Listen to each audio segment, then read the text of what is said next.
എൻ്റെ ഡാൻസ് ടീമിൻ്റെ ഹെഡായ ചേതൻ്റെ ബർത്ത്ഡേ ആയിരുന്നു ജാനുവരി 22. അവന് വളരെ ക്ലോസ് ആയിട്ടുള്ള ആൾക്കാരെയൊക്കെ ഇൻവൈറ്റ് ചെയ്തിട്ടുണ്ടായിരുന്നു ബർത്ത്ഡേ പാർട്ടിക്ക്. ഞങ്ങൾ ഡാൻസ് ടീമിലുള്ള കുറച്ച് പേരും ഉണ്ടായിരുന്നു പാർട്ടിക്ക്. ഇന്ത്യൻ വെയർ ആയിരുന്നു ഡ്രസ് കോഡായിട്ട് പറഞ്ഞിട്ടുണ്ടായിരുന്നത്. എനിക്ക് ലാബ് ഉള്ളത് കൊണ്ട് തന്നെ രാവിലെ തന്നെ ഞാൻ അതും ഇട്ട് അതിൻ്റെ മേലൊരു ജാക്കറ്റൊക്കെ ഇട്ടിട്ടാണ് കോളേജിലേക്ക് പോയത്. അങ്ങനെ കോളേജിലുള്ള പരിപാടിയൊക്കെ കഴിഞ്ഞിറങ്ങിയപ്പോഴേക്കും വൈകുന്നേരം ഒരു 7 മണിയൊക്കെ ആയിട്ടുണ്ടായിരുന്നു. നല്ല ഇരുട്, നല്ല തണുപ്പുമായിരുന്നു. സൂപ്പർ കോൾഡാണ് ഇപ്പോൾ ഇവിടെ ഉള്ളത്. ആക്ച്വലി ചേതൻ്റെ വേറൊരു ഫ്രണ്ടിൻ്റെ വീട്ടിലായിരുന്നു ഈ ബർത്ത്ഡേ പാർട്ടി ഓർഗനൈസ് ചെയ്തിട്ടുണ്ടായിരുന്നത്. ഞാൻ അവിടെ എത്തിയപ്പോൾ ഈ വീട്ടിൻ്റെ ഓണറായ ഈ സിമോനെയും പിന്നെ മൗറീഷ്യോ മാത്രമേ ഉണ്ടായിരുന്നുള്ളൂ. മൗറീഷ്യോ ഞങ്ങളുടെ എല്ലാ ഡാൻസ് ഇവന്റ്സ് ഒക്കെ ഓർഗനൈസ് ചെയ്യുന്ന ഒരു പുള്ളിക്കാരനാണ്. അങ്ങനെ അവരുടെ അടുത്തൊക്കെ സംസാരിച്ചിട്ട് നടക്കുമ്പോഴാണ് ഞാൻ അവിടെ ഒരു പിയാനോ ഇരിക്കുന്നത് കണ്ടത്. അപ്പം ഞാൻ വാവ് പിയാനോ എന്നൊക്കെ പറഞ്ഞപ്പോൾ ഈ പുള്ളിക്കാരൻ്റെ അടുത്ത് നീ വായിക്കോ. ഞാൻ പറഞ്ഞു ഞാൻ 3ാം ക്ലാസ്സിൽ എന്തോ പഠിക്കും, എപ്പോഴോ പഠിച്ചിട്ടുണ്ടായില്ല, എന്താ ചെയ്യണ്ടേന്ന് പോലും എനിക്കിപ്പോൾ ഓർമ്മയില്ല.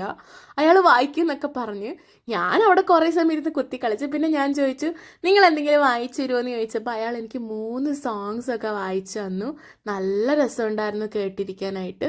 ഭയങ്കര സൂത്തിങ് ആയിരുന്നു. പിന്നെ കുറച്ച് കഴിയുമ്പോഴേക്കും ആൾക്കാരൊക്കെ വന്നു തുടങ്ങി. അപ്പോൾ ഈ ഇറ്റാലിയൻസ് ഒക്കെ എൻ്റെ അടുത്ത് ചോദിച്ചു ഇന്ത്യയിൽ എവിടെയാന്നൊക്കെ ഇങ്ങനെ ചോദിച്ചപ്പം ഞാൻ പറഞ്ഞു ഇങ്ങനെ കേരളത്തിലാണ്, സദേൺ മോസ്റ്റ് പാർട്ടാണ് എന്നൊക്കെ പറഞ്ഞു. അപ്പോൾ അതിലുള്ള ചിലരൊക്കെ കേരളത്തിൽ വിസിറ്റ് ചെയ്തിട്ടുണ്ട്. അതിലൊരു കപ്പിൾ എൻ്റെ അടുത്ത് പറഞ്ഞു അവർ വിസിറ്റ് ചെയ്ത മറ്റുള്ള ഇന്ത്യൻ പ്ലേസസിൽ വെച്ചിട്ട് കേരളമാണ് അവർക്ക് ഏറ്റവും ഇഷ്ടമായത്, ആൾക്കാരാണെങ്കിലും ഒക്കെ അവർക്ക് അവിടത്തെയാണ് ഇഷ്ടമായത് എന്നൊക്കെ. പിന്നെ നമ്മുടെ മെയിൻ പരിപാടി ഫുഡ് അടി. നല്ല മെനു ആയിരുന്നു.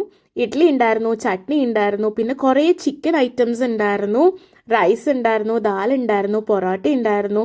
പക്ഷെ സംഭവം എന്താന്ന് വെച്ചാൽ ഞാൻ ഈ ദിവസങ്ങളിലൊന്നും നോൺ വെജ് കഴിക്കൂല. കാരണം എന്താ, അമ്മ പറഞ്ഞ് കഴിക്കണ്ടേ ഈ 3 ദിവസം എൻ്റെ ബർത്ത്ഡേ വരെ എന്നുള്ളത്. അപ്പം ഞാൻ പിന്നെ വിചാരിച്ചു ശരി ഫോളോ ചെയ്തേക്കാം. എനിക്ക് നെക്സ്റ്റ് ഡേ യൂണിവേഴ്സിറ്റി ഉള്ളത് കൊണ്ട് തന്നെ ഞാൻ അധികം നിന്നില്ല. കുറച്ച് ഡാൻസ് ഒക്കെ ചെയ്ത് ഞാൻ ലാസ്റ്റ് മെട്രോ എങ്കിലും പിടിക്കണം എന്നുള്ള ഉദ്ദേശത്തിൽ ഇറങ്ങി. കണ്ടോ നല്ല മഞ്ഞാണ്. അങ്ങനെ ഞാൻ എങ്ങനെയൊക്കെയോ മെട്രോ ഒക്കെ കഷ്ടിച്ച് എടുത്ത് എത്തിയെന്ന് പറഞ്ഞാൽ മതി. കണ്ടോ ആരും ഉണ്ടായിരുന്നില്ല മെട്രോയിലൊന്നും. ബൈ.